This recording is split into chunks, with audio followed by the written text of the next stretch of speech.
Assalamualaikum warahmatullahi wabarakatuh. Waalaikumsalam warahmatullahi wabarakatuh. Selamat pagi dan salam sejahtera untuk kita semua. Yang saya hormati para hadirin yang telah hadir pada kesempatan yang berbahagia ini. Puji syukur kita panjatkan atas kehadiran Tuhan Yang Maha Esa, karena atas limpahan rahmat dan karunia-Nya, kita semua dapat berkumpul dalam keadaan sehat untuk mengikuti kegiatan presentasi kelompok pada pagi hari ini. Perkenalkan, saya Febrianti selaku Master of Ceremony pada presentasi kali ini.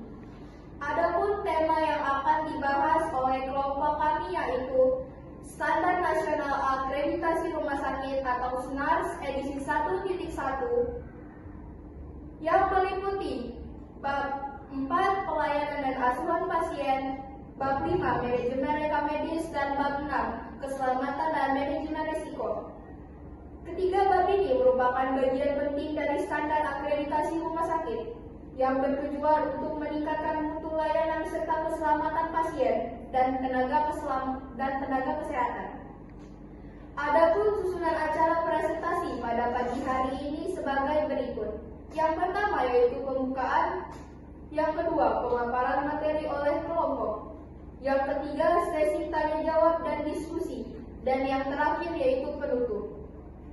Baik, tanpa berpanjang kata dan mari kita masuk ke acara inti, yaitu pemaparan materi dari kelompok penyaji. Kepada moderator, waktu dan tempat saya persilakan. Baik, terima kasih. Assalamualaikum warahmatullahi wabarakatuh. Waalaikumsalam warahmatullahi wabarakatuh. Shalom, Om Swastiastu, Namo Buddhaya, salam kebajikan. Selamat pagi dan salam sejahtera untuk kita semua. Puji syukur kami panjatkan kehadirat Tuhan Yang Maha Esa, karena atas berkat dan juga izinnya, kami dapat diberikan kesempatan untuk dapat memaparkan materi kami yang berjudul SNARS edisi 1.1 bagian bab 4 pelayanan dan asuhan pasien, bab 5 manajemen rekam medis dan keselamatan, dan yang terakhir bab 6 manajemen resiko. Yang kami hormati dosen pengampu mata kuliah manajemen pelayanan kesehatan Bapak Muhammad Adnan SKM MKes, dan juga teman-teman sekalian yang berbahagia. Pertama-tama, izinkan kami memperkenalkan diri terlebih dulu. Perkenalkan, saya Diana Pranata Ibu selaku moderator pada presentasi pada pagi hari ini. Dan ada teman-teman saya. Yang pertama ada Febrianti, yang kedua Jakaria Fesukel, yang ketiga dan Nanda Puspita, yang keempat ada Dormini, dan yang kelima ada Natalia Destilika Leon, dan yang terakhir ada Putri Ananta. Baik, adapun yang akan kami bahas, yang pertama adalah pelayanan dan asuhan pasien, yang kedua manajemen rekam medis, dan yang terakhir ada keselamatan dan manajemen risiko. Untuk pemateri yang pertama, saya serahkan kepada Putri Ananta. Waktu dan tempat saya persilakan. Baik, terima kasih moderator. Di sini saya akan menjelaskan pengertian dan tujuan pelayanan dan asuhan pasien. Pengertian pelayanan dan asuhan pasien PAP adalah tanggung jawab utama rumah sakit dan seluruh staf untuk memberikan pelayanan yang aman, efektif dan responsif terhadap kebutuhan unik setiap pasien. Asuhan ini dapat berupa upaya pencegahan kuratif, paliatif, atau rehabilitatif termasuk tindakan anestesi, bedah, pengobatan hingga terapi suportif yang dilaksanakan berdasarkan hasil asesmen dan asesmen ulang pasien. Tujuan utamanya adalah memastikan setiap pasien mendapatkan asuhan yang sesuai dan berkualitas dengan keterlibatan aktif pasien dan keluarga, serta kolaborasi lintas disiplin tenaga kesehatan yang dikoordinasikan oleh profesional pemberi asuhan PPA dan dipimpin oleh dokter penanggung jawab pelayanan DPP. Bentuk asuhan pasien. Asuhan pasien meliputi yang pertama pencegahan, kedua kuratif atau pengobatan, ketiga paliatif atau peredam gejala, keempat rehabilitatif, kelima tindakan anestesi, bedah, transfusi, dan lain-lain. Dilakukan oleh profesional pemberi asuhan. Yang pertama dokter, perawat, tenaga kesehatan lainnya. Yang kedua sesuai kompetensi, kewenangan, dan regulasi. Melibatkan pasien dan keluarga. Pertama, pasien dan keluarga aktif dalam rencana asuhan. Kedua, respon pasien dimonitor dan rencana dimodifikasi bila perlu. Implementasi PAP. Implementasi standar PAP bertujuan memastikan kualitas asuhan yang setara bagi pasien dengan kebutuhan serupa, tanpa tergantung unit, waktu, atau hari pelayanan. Rumah sakit menetapkan regulasi agar setiap unit memberikan asuhan selevel dalam akses, sumber daya, dan prosedur klinis. DPGP memimpin tim interprofesional bersama MPP dan tenaga klinis lainnya untuk instruksi tertulis asuhan pasien. Maksud dan tujuan yang pertama, instruksi asuhan pasien harus ditulis oleh PPA yang kompeten, bukan hanya DPJP. Yang kedua, meliputi permintaan lab termasuk PA, pemesanan obat, asuhan keperawatan, terapi, nutrisi, instruksi delegatif, PPJA, dan lain-lain. Yang ketiga, instruksi harus mudah diakses dan diletakkan pada bagian khusus di rekam medis, misal CPPT. Instruksi tertulis membantu kejelasan pelaksanaan apa, kapan, oleh siapa, dan mandat delegasi. Peraturan rumah sakit, jenis instruksi yang wajib bertertulis dan tercatat. Kedua, indikasi klinis wajib dicantumkan untuk lab dan imaging. Ketiga, pengecualian untuk kondisi khusus UGD ICU. Keempat, penetapan siapa yang berwenang memberi instruksi. Pencatatan permintaan, prosedur, dan tindakan diagnostik.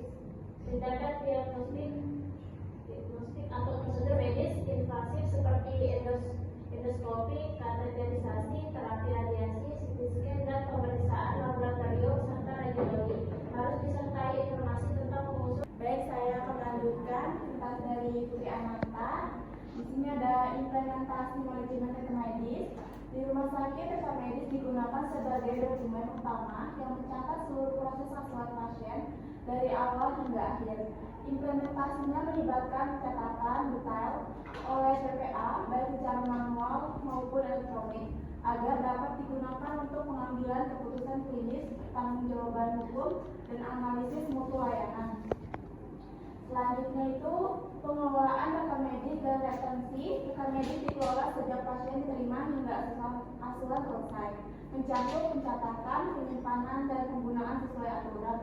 Rumah sakit wajib menjaga keamanan dan kerahasiaan data, baik fisik maupun elektronik. Rekam medis harus selalu tersedia dan diperbarui untuk mendukung kesinambungan asuhan. Lalu pengertian keselamatan dan manajemen risiko. Keselamatan adalah kondisi lingkungan rumah sakit, bangunan, peralatan, dan area pelayanan yang tidak menimbulkan bahaya atau risiko bagi pasien, staf, dan pengunjung. Manajemen risiko fasilitas dan lingkungan adalah proses sistematis untuk mengidentifikasi.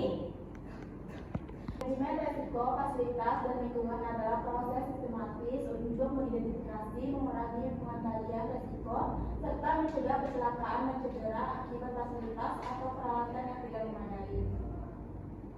Selanjutnya itu ada tujuan dan fungsi manajemen risiko. Untuk tujuan menyediakan fasilitas yang aman, efektif, dan mendukung layanan klinis, lalu mengurangi dan mengendalikan bahaya lingkungan, mencegah kecelakaan dan cedera, memelihara kondisi rumah sakit yang aman, fungsional.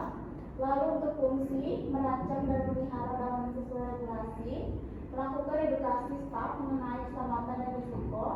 Lalu yang terakhir, memonitor dan mengevaluasi sistem identifikasi perbaikan.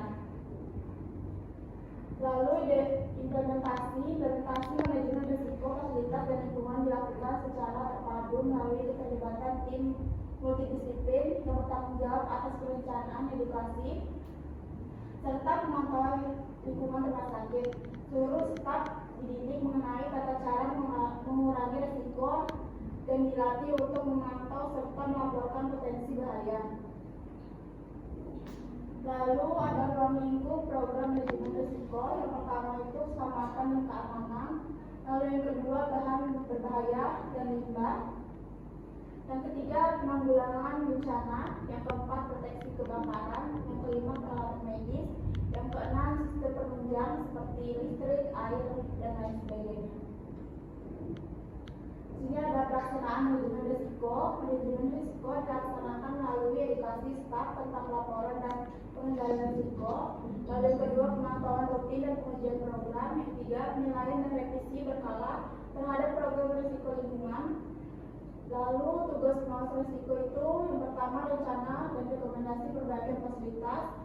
Yang kedua fasilitasi implementasi program. Yang ketiga edukasi dan pemantauan staf. Yang keempat laporan tahunan ke direktur. Yang kelima pengelolaan laporan kegiatan yang tidak lanjut. Baik, di sini ada program keselamatan dan keamanan fasilitas. Rumah sakit harus memiliki program keselamatan dan keamanan yang bertujuan menciptakan fasilitas dan lingkungan yang aman bagi semua pihak. Kegiatan itu mencakup yang pertama asesmen risiko bangunan, pengamatan area rawan dan cedera atau gangguan. Lalu yang kedua pemeriksaan berkala fasilitas dan dokumentasi. Yang ketiga pencerahan seluruh renovasi atau konstruksi.